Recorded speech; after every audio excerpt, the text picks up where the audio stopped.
In this video we're going to talk about the major mistakes that people make when they perform aesthetic treatments using electrical plasma.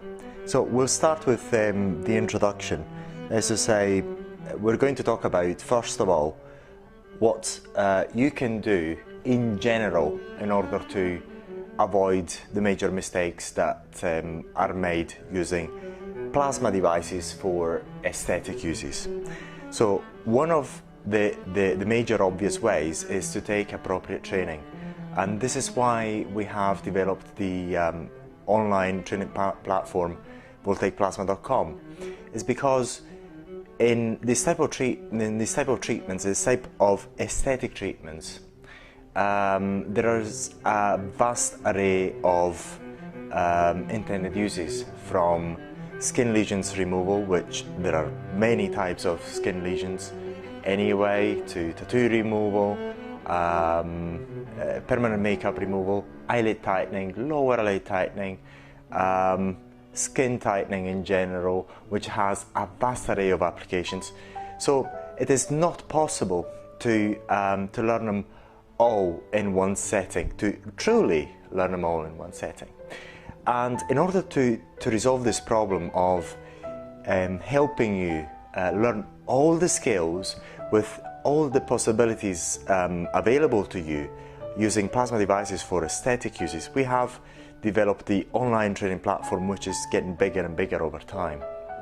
So the major thing to do is take appropriate training.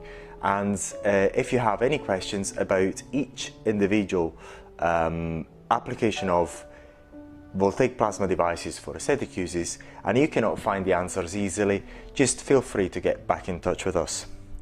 Then another way to avoid in general mistakes is to perform patch testing, especially for eyelid tightening, skin tightening in general. This is quite a good thing to do. And also another way to avoid mistakes is by performing the tests that we tell you to do on our online training platform, on the test meet. This is quite an important thing to do as well, because then you learn the effects of plasma on soft tissues. And also, which is quite good, you learn how to use the device properly, and you're able to generate the arc. If you're using one of our devices, for example the Beauty Tech, you're able to use the Beauty Tech at very low power level, as to say level 1 with 3 batteries, which is actually the lowest that we know of, the lowest power level that we know of in the market so far. And also another thing to do is always start, if you're using these devices for eyelid tightening and skin tightening in general, at low intensity treatments. This alone is going to help you avoid the major mistakes. But we're going to talk about the major mistakes so that you know them, and by knowing them, then you'll understand why we tell you to do things in certain ways, and you'll be able to avoid them altogether. Another important point is to know that these mistakes that we're going to mention are not very common anyway.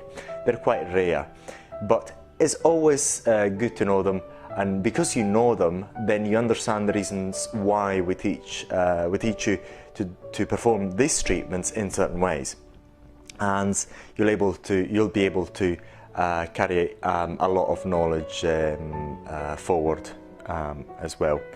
And also, last but not least, informing your clients really well by using consent forms. But we're going to talk about that in detail later on in this video.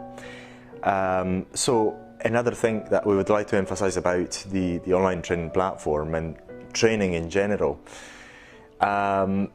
it takes a while to master all the skills required to use voltaic plasma devices for aesthetic applications, but it's always worthwhile, because the major added value is you, the aesthetic practitioner.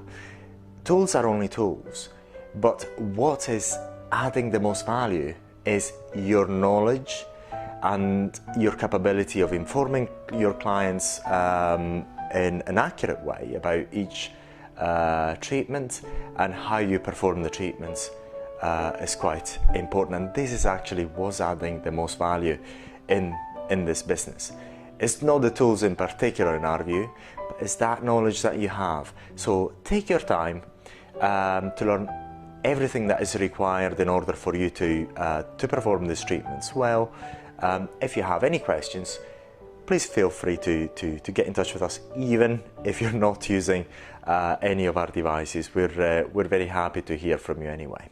So, but we'll start talking about the individual mistakes one by one, and the most important ones first, and then we're going to go and talk about the least important ones as we go along. So the first one is using the spray technique for skin tightening incorrectly. This is not a major mistake. We haven't found lots of them because people normally use the spot operation. You may find that with certain devices, certain manufacturers ask you to perform the spray operation. In our view, the spray operation, it is good. I've had one myself, one done on my eyelids myself, and I had very good results out of it. So there's nothing bad to talk about the spray operation for skin tightening or eyelid tightening in general, but the difficulty of the spray operation in eyelid tightening and skin tightening is that there's no clear cut. It's more difficult to learn than the spot operation. So you may get things wrong, but you cannot really point your finger to what you've done wrong if something goes wrong, but it's very unlikely that something will go wrong using the spray operation for skin tightening. But just to go on the safe side, all you have to do in order to avoid mistakes in the spray operation is just don't use it. Don't use it. If you really, and we haven't identified any clear advantage in using the spray operation either.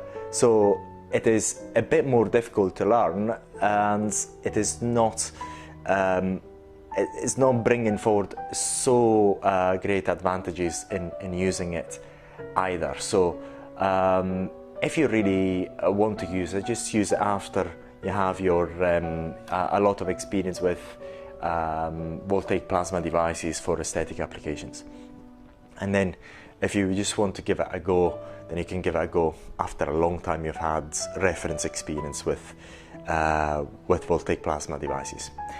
Then another one is applying the arc for too long using the spot operation incorrectly for localized skin tightening.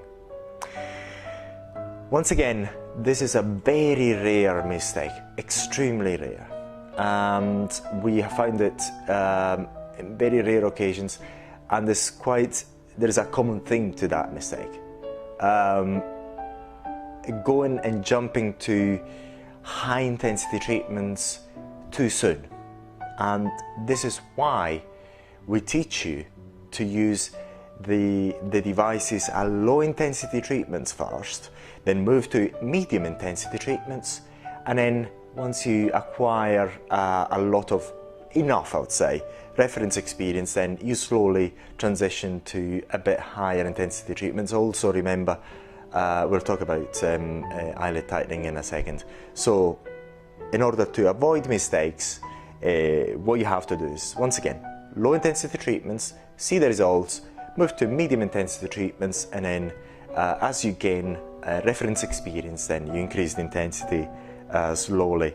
And there's a chapter on and videos on our online training platform explaining you what we mean by intensity treatments, because the intensity treatment, the intensity of the treatment is not dictated only by the power level of the device that you're using, but it's dictated by a number of factors: the duration of the spots, the distance between the spots, the area that you're covering. And if you want to know more about that, there is dedicated web pages and videos on this particular topic. And if you're not sure, please get in touch with us. So we've just talked about that. And then another mistake is using high intensity treatments for plasma upper eyelid tightening. Using high intensity treatments is not a mistake per se. The problem with high intensity treatments is that you get all that swelling that you get is very severe at times.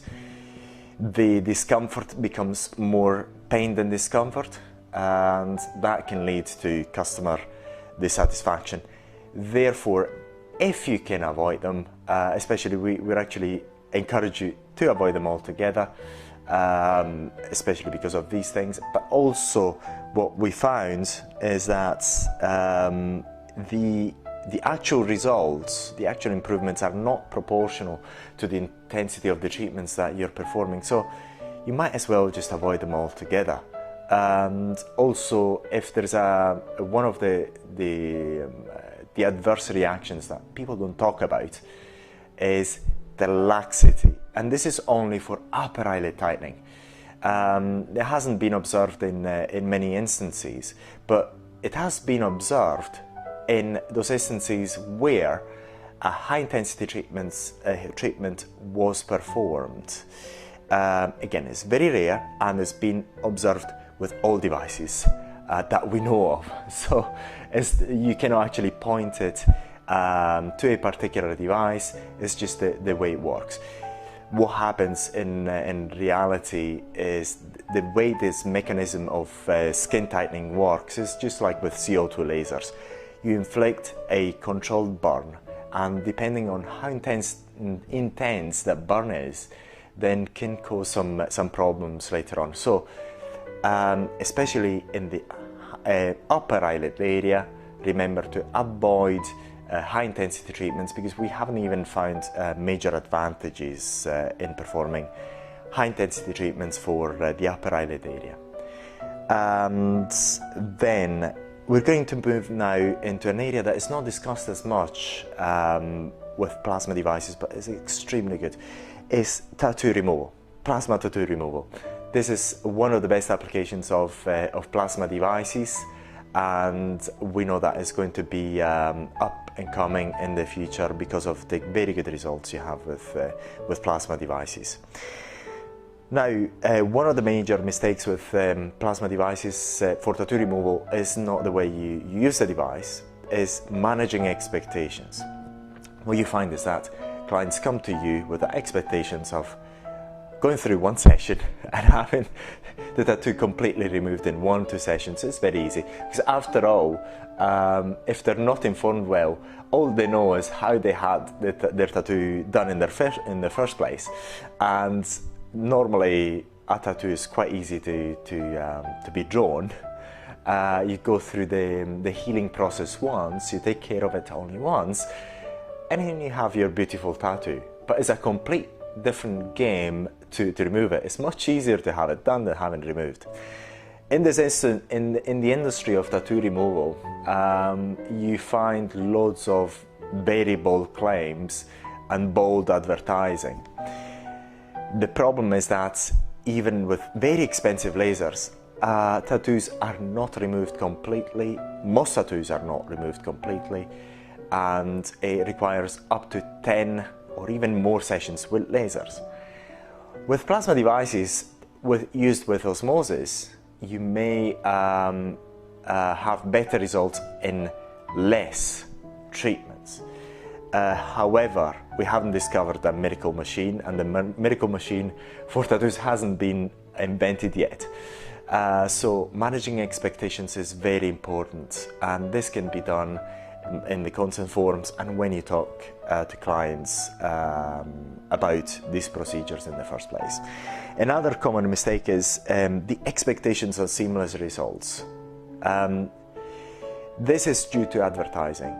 All advertisers like to give us many, put out there as many bold images as possible of seamless removal of tattoos. Bear in mind, sometimes they're possible. As I say, sometimes the ink is such that one or two treatments, even using lasers, can have very good results. However, in the vast majority of the cases, the ink is quite of a good quality and has been put quite deeply into the dermal layer. So, no way, unfortunately, for most tattoos to be removed seamlessly.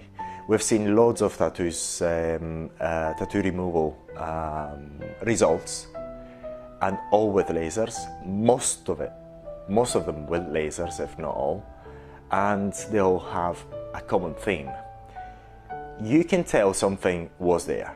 There is a skin texture change of some sort. The area is very common. A very common thing about laser tattoo removal is that the area then becomes hypopigmented, and we haven't seen one instance so far of a seamless tattoo removal with lasers. So we've also done research online onto social media to actually have a look at people, real people, not advertising, not testimonials made by the clinics, but real people putting out online their real experience of tattoo removal with lasers and other devices. We haven't found a miracle treatment yet. So the reality of tattoo removal is that it's very unlikely that most tattoos are going to be removed completely, seamlessly, without leaving a trace. It is possible in some occasions, but it's not normally the case anyway. And that's quite important to emphasize it, because you have people coming to have their tattoo removed, and they have these expectations which are not realistic. And despite what device you're using, unfortunately, tattoos are made to stay, and they're there in the dermal layer. They're not easy. It's not easy business. So it's easy business to have them made. It's not easy business to remove them completely. In the vast majority of the cases, what happens in practicality is that people don't like their tattoos any longer. They realize after a few sessions with lasers or other devices that they're not going to be removed completely. So there's going to be some trace of tattoos in there, or some marks, some scars, some hypopigmentation. So they go through a number of sessions, and also every time they go through a session with lasers is that they go through the swelling and some adverse reactions which are discussed on our websites in quite detail. One of them is blistering, and that's another funny thing about tattoo removal. Nobody talks about blistering. It's very difficult to find information about the blistering, which happens all the time with laser tattoo removal. So they get discouraged by the fact that every time they have to go through the burning process of lasers, or even plasma devices, you have to go through the scabbing process, you have to take care of the area, but they realize that it's not easy business. So what they normally do is they get it faded to a certain level, and they have it covered up with another tattoo. And also the other thing to bear in mind with plasma and also with laser tattoo removal is that there's going to be a healing process, like there is a healing process when you have your tattoo done. So during the healing process, if you use the incorrect products, or you're just a bit reckless, you're going to get an infection. That infection is going to develop into scarring, and that is going to be has got to be very clear in the consent forms, and it's better that you warn your clients in advance. Another common mistake that we found is not an actual mistake as such, because everybody does it, is advertising boldly skin lesion, benign skin lesion removal, almost guaranteeing or implying that the results are going to be seamless. We show you, and we showed you in a number of videos, how we have accomplished seamless results. However, there's many things that can go a bit out of the norm. People can be more prone to developing scarring, keloids. They may not take care of the area properly. There's a number of factors, and there's no way in our mind that it is a good idea to even imply that the mole or the skin lesion is going to be removed seamlessly. There's always a chance of a mark or a skin texture change that it could be even permanent. So in our view is tell the truth. In mass majority of the cases you can have a seamless result. You have seen it in my skin lesion on my eyelid, but you have to tell your clients that there could be some marks and they should not be upset about that. And if they go through the removal process by using lasers, plasma, whatever other device or method, there's always a chance of having a tiny mark. But what you'll find in reality is, this is a case, for example, for sun plasma. People are far happier with having a slight texture change than that mole or that skin lesion. So as long as they're happy with that, so they know that there could be a mark or some skin texture change, or even sometimes a keloid, especially if they're prone to that, then you can go ahead with the procedure. But we would not encourage anybody to advertise openly scar-free results by using plasma devices or even lasers. Or we haven't found one way that can guarantee 100% there's not going to be any marks left after the treatment. Also, failing, this is quite a good one, failing to provide an aftercare protocol to the client undergoing the treatments. It is quite important, I actually would say is very important, that of course you discuss about the aftercare with your clients, but you have something in writing. You can either email that information over to your client, or you can hand over a leaflet, but give them something in writing, something practical to follow. Because we found that the cases of something going slightly astray, or sometimes infections that led to scarring, was due to that clear knowledge of the clients about the aftercare to follow. And in a commercial environment, it's always a very good idea to have something in writing that you hand over to your client. Because if you've done it, it's there in writing, and if they're not clear about it, then they have the opportunity to ask you, but it's there in writing and it's quite clear for most people to understand. This is very important. So don't limit yourself to talk about it. Have it in writing, and leave something with your clients, either an email with a PDF or a leaflet. Leave them something that's quite clear and tangible. This is quite, not many people make this mistake, but it's very important. Sometimes we're very busy, we're on the run, we're doing promotions, and we forget about consent forms. They're very important. They're extremely important in this business, because this is the aesthetic industry, and these treatments are very effective. And with effective treatments, there's always, unfortunately, although people don't like talking about them, the possibility of something going slightly wrong. And it is quite important, I would say very important, to have a consent form in one way or another. An electronic consent form, paper consent form. Have it. Have it, have it, have it. Don't forget it.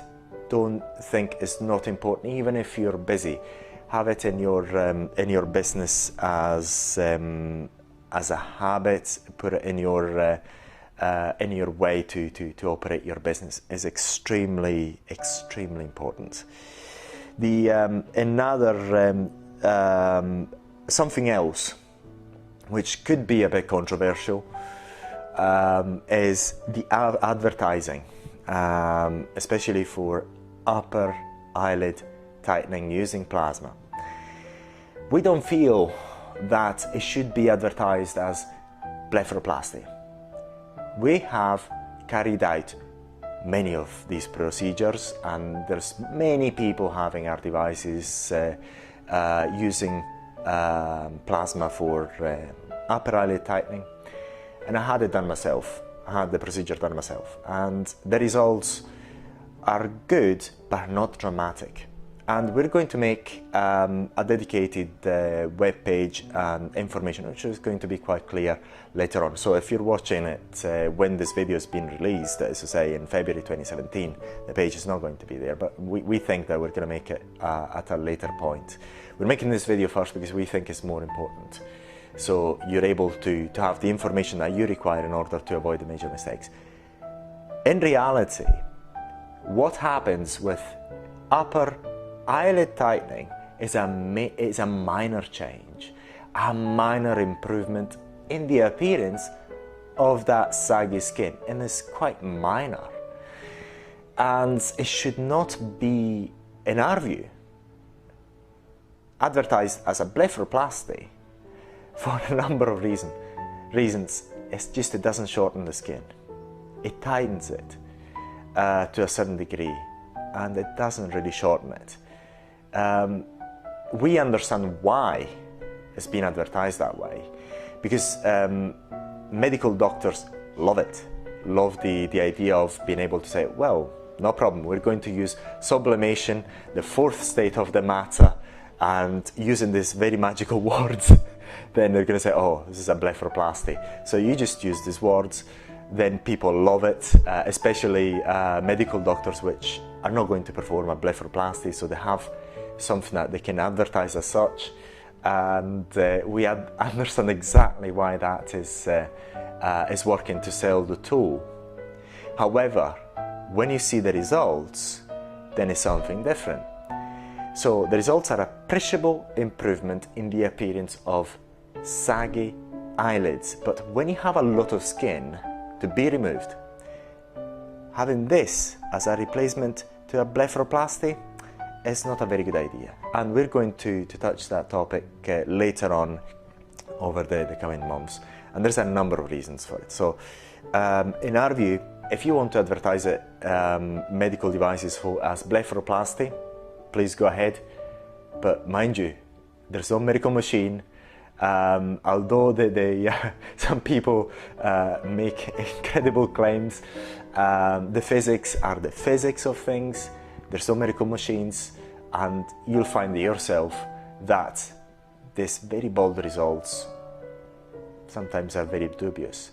In our case, what you find is that we show you the real results, not only the before and after, but we also show you how the treatment was carried out, and when we have the opportunity, of course, also the healing process. So you're actually seeing how things develop, and that is quite important. So if you want to have some help about advertising this type of treatments, we've got loads of videos available, so you can use them on your websites if you have one of our devices, even if you don't. Of course, if you use one of our videos, you're gonna help us with free advertising. So feel free to copy and paste any of our YouTube videos that you like on your websites to help you advertise. So that's one thing that we would suggest nobody to advertise. As I say, blepharoplasty, eyelid tightening as a bleph. Another thing that which we found and we know is a bit misleading, as I say, because the actual results are not as good as a bleph. I do apologize for saying it.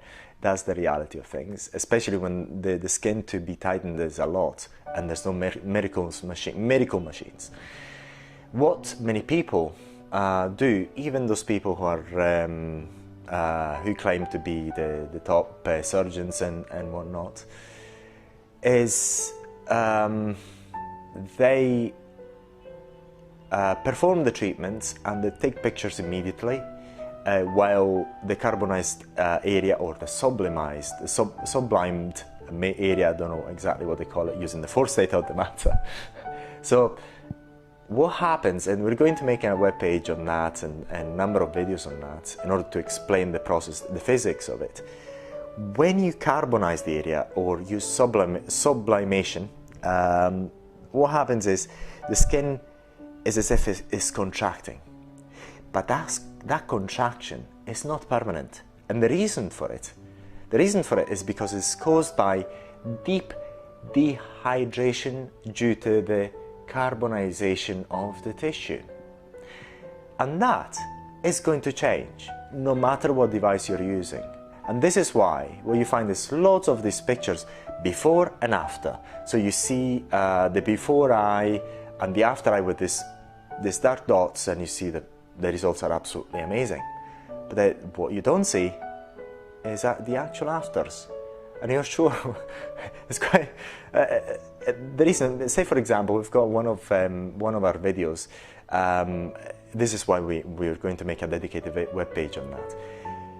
Every time you perform a skin tightening, an upper eyelid tightening using carbonization, you're going to get that dehydration, but then you're going to get the swelling if you do it for upper eyelid tightening. And when the swelling starts, the area starts changing again, and the area is going to be subject to change over a number of weeks anyway. And what you find in practice is that then when the area is healed, it's actually that result is not there anymore. There can be quite a good result in terms of tightening, but it's nowhere what it was when you had performed the treatment there and then, within a few minutes after you finished the treatment. So this is it for now. We wanted to make this video because we thought it was quite important. It could help you in your business, help you with the experience that we have. And if you want to know more about this topic, then you'll find detailed information in writing on voltaicplasma.com. Thank you very much for watching this video. If you found it useful, press like in the button below, and for more videos like this, to get notifications, just subscribe to our channel. If you have any doubts, any questions, please feel free to get in touch. Thank you again.